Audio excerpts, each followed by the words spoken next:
Welcome back, everybody. This year in my Halloween display, I'm planning to do a lot of fire effects, so I was really excited to get this guy, courtesy of our friends at Lowe's this year.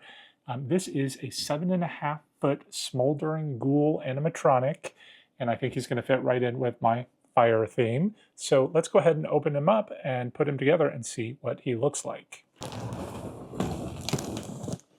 This box is pretty unwieldy. Let's go ahead and see. So inside, there is no display box. We have the whole animatronic sorted in here. So I'm going to put this on the floor so that we can pull it out and see the pieces. Now, as I said, I am partnering with Lowe's on this, and I have a new storefront for you to check out. So I will put a link to it in the description of this video if you want to check out the Lowe's animatronics for Halloween. So right now, I do have some links to some of my favorite animatronics that you may have seen already before, but in just a couple of days, on June 5th, they're going to be releasing their first preview of Halloween animatronics for 2025. Then they're going to do another round of animatronics on the 19th of June. I am going to put my affiliate link in the description of this video, so you can check it out now. I need at least 100 of you to click that link. And if you're interested in purchasing anything, by all means, please use the link. It does give me a small commission. I will update the link when the new merchandise hits on those days as well. If you're worried about remembering to check back at the link, go ahead and check out my social media. I'll put the links to my Instagram and our Facebook page for this channel in the description of this video, and we'll keep you updated there. I will say I'm pretty excited by some of the merchandise that I've got a sneak preview of, and I can't wait to actually see it on their website. I mean, last year I ended up buying several animatronics from Lowe's, I think. I know I got that diver, the undersea diver. I did the undersea theme last year in my garage. And I also had that Kraken that went with the diver. He was kind of cool. And that was my undersea theme, so I wanted to go in the opposite direction this year, which is why I want the flame effects. I'm going to, instead of having the undersea waves projected on the walls, I'm going to do flames. I'm not sure this guy's going to go in the garage. We'll see. I think I might have another plan for him. And we have our last piece here, so I think we're ready to pull this aside and start putting this guy together. Our assembly instructions here take only 2 pages of the manual. It is in black and white, which makes it a little bit hard to see the images. And if you're not familiar with how to put props together, that might make it a little bit of a challenge. Sometimes you can't tell what you're looking at. Fortunately, we know exactly what we're doing since we've put so many of these together by this point that we can pretty much figure it out on our own. It certainly helps that all of the pieces are labeled with letters. Starting with A, that's the big base piece. Then we're going to follow that up with these leg pieces labeled B. It doesn't really matter which way we're going to put them in because both ends are the same. That's why they're both lettered B. This is a nice metal construction. It has these push pins that slot into place, keeps it nice and sturdy. It's pretty high quality, of course, until you get to the feet, which are the next portion. The feet are, unfortunately, this hollow molded plastic. I know, most of us hate this. We prefer more of a solid foot, but it is what it is. We'll see how that ends up looking at the end. It does seem like both feet are the same. There's no right or left, so it doesn't matter which way they go. Next, we have the upper legs, D and E. They are different sizes, so you want to put them in order, and you usually work front to back. So we're going to put D in the front, and this can only go on in one direction as well. We've got the push pin only on the one end. And with both of them in place, we are going to cover them with the styrofoam. This is going to give the leg a little bit more body. The costume piece is rather large. It's one solid piece. I think I almost would have preferred a separate pant to the top, but it is what it is. Let's see if we can get this on. Now, we do have the massive chest piece that needs to go in front. So there is a big hole on one side. The other side has a Velcro to hold the back together. So that's how we're going to try and keep the front to the front as we put the legs on. And then we can just shimmy them down until they fall into place. With the second pant leg in place, we are going to expose those leg poles and then just let the costume drape down in front. Because next up, we have the torso that we need to put on. There are a number of cables hanging off of this torso. The control box is at the bottom. On the back of the control box, there is a volume control. You know how I hate the sound effects generally that come off these props. Love that there's volume. We can just turn it off and just have the show without the noise. There is an on and off and a foot pad sensor button, and then there is a place to plug in the power adapter, which I neglected to show you when we did the unboxing. Let's just go ahead and put this into place. This fits very snugly. I am happy to see it has the built-in hip bar. Sometimes when you have these props, this round piece will just slot on to the front, and then when you try and move them around, it's so easy for that thing to pop out. So this is what's going to give his body a bit of shape, and we're not going to have to worry about it. I like that. Looks like this whole thing kind of tilts forward. It's getting pretty tall, and it's about to get a little taller with these shoulder pieces. So this has a couple of posts that are going to slot into these tubes. Sometimes these props will come with a larger and a smaller post to give you an idea of which direction it's supposed to go. This one can go in either direction, it looks like, but I'm going to assume that we're going to want this rounded part to be the back, as if it is hunching over. The chest piece is next. It also has a couple of forks on the back that we are just going to slot into the tubes here in the front. And then we have a cable that's coming down, and they are color-coded. So this is a blue and a green, so I'm just going to find the corresponding blue and green cable and just snap the wires together. I'm going to go ahead and try and pull this costume up just a little bit. Took a little finagling, but it's coming together.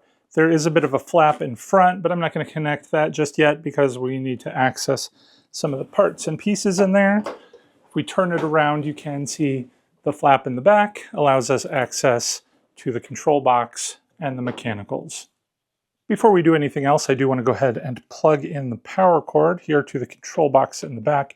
And I'm just going to shimmy the cord down his leg so that we don't see it coming out the back. Once we have it pulled down through the pant leg, there is still about 6 feet of this plug cable left. Next, we have the left arm. There are different left and right arms, and you just have to look at the direction of the fork to be able to tell which arm it is. And this is a long sleeve for such a short arm, so we are going to have to shimmy this up either from the bottom or the top, but this has this long cable, so I'm a little worried about trying to go in through the bottom there. Normally I am a bottom kind of guy, but today let's be a top. That wasn't that hard at all. Let me go ahead and slot this fork into the tubes here to see the arm position. There we are, not bad at all. There's a lot of this fringe coming down. Let's just push that toward the back. And while we're here, let's put the hand on. There is, of course, a right and a left hand. They also have the forks on the back of the hand, which we're just going to slot into the tube. Then there is a cable here as well that we're just going to push together, the one that was coming out of the arm. And then lastly, just pull the sleeve down, find the piece of Velcro that's inside, and then Velcro the hand to the sleeve so that it stays in place. Just to prove how versatile we are, I did go through the bottom on this one. And the problem doing it in that direction is the cable that comes out of the arm is so long, it kept getting snagged inside. It was very difficult to pull through. And I just want to make sure I didn't break anything. It looks like it's okay, but it made me a little bit worried. Let's go ahead and connect it in the back. We're going to attach our right hand. Unless you're tall like me, you're going to need a step stool to put the face on. It also connects with a fork. This one's on a bit of a pole to help it sort of lean forward. This cable that is hanging down will need to be fished through the back.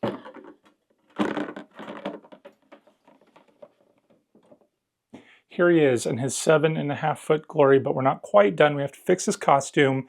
He does have a hood that's going to drape over the top of his head. You can see there is a piece of Velcro that it's going to connect to there.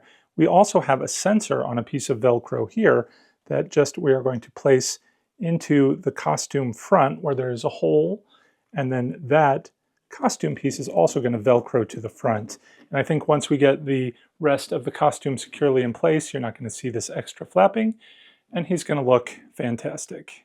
There we go. I think he is looking pretty good. Before we see him lit up, let's bring the camera in and we'll take a closer look. Even without the lighting effect, the smoldering detail on this face, and really the whole prop, is amazing. It looks like it is charred in a sort of a lava effect. And the fact that the eyes, nose, and mouth there are solid gives it a very distinct face. As we make our way down, you can see the rib cage with a similar effect. Again, I think the lighting is going to look great with those solid sections and the smoldering effect working together. The hands themselves, so lifelike, they're large. It's probably the scariest part of the whole animatronic. Looks like these could just be reaching out ready to grab the trick-or-treaters. The other hand is different and equally frightening. But as we make our way down to the feet, you can get a look at the costume. So even the design on the costume looks like it is a smoldering effect, kind of like the charring of old wood. And then at the base, you have the feet. Again, they are the same nice charred smoldering effect, but they're not lit up. There's no cabling that goes to them. So I'm a little concerned about not being able to see that at night. But overall, I cannot wait to see what this looks like all lit up. All right, here goes.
We really do need to see what he looks like with the lights a little bit dimmer.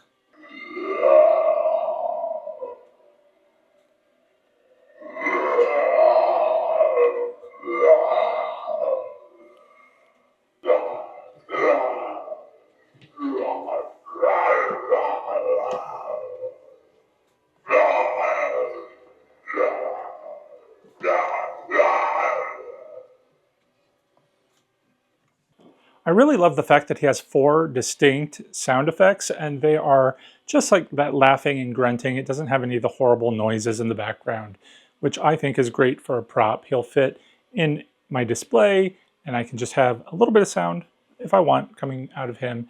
And it's enough, that laughing effect kind of reminds me of my Pumpkin Reaper that I have that has a similar glowing effect. He laughs too, and all the little kids are terrified of him. And you know me, if a kid leaves my haunt crying, oh, it makes my heart so happy. And I think this guy is going to be one of those props that really scares the kids. It's hard, I don't know if you can really tell in a video, the scale of him. Obviously, I'm 6'4", this guy's so much bigger than me.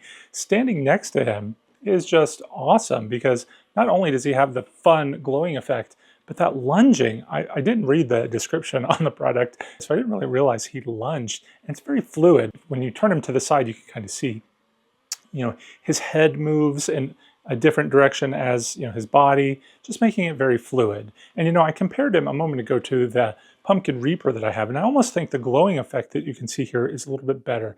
I don't know how well it's going to show up in the video, but like you can see in his hand there are a number of different lights that blink on and off randomly as if it were, on fire. It's a much more realistic flame effect that you can kind of see throughout, and I really love it.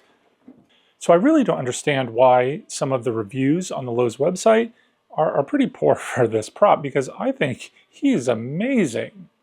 But let me know what you think. Leave me a comment below. Tell me, what are your thoughts? I am very excited to see how he is going to work in my whole fire display this year. Obviously, he's going to fit right in. Before we go, I did want to say a special thank you to all the patrons who help support the channel. If you're interested in joining our Fright Club, be sure to check out a link to my Patreon page in the description below. I also want to give a big thank you to Lowe's for letting me join their content creator team. Again, if you're interested in buying this prop, any of the Halloween animatronics, or the ones that are coming up in a week or 2 weeks, stay tuned. Be sure to use the link in my description or my social medias that will all be in the description. We will take a look at the Lowe's animatronics for 2025 as they come out, and I can't wait to share those with you too. But if you want Lowe's to keep sending me the props to actually review in person, again, be sure to use those links when you are shopping at Lowe's. That's going to do it for today. If you want to see how he fits into my display, stay tuned. Make sure you're subscribed. As we get closer to Halloween, we're going to figure out our strategy, figure out this display, and decorate together. And I can't wait until then. Thanks for watching. Till next time, take care and happy haunting.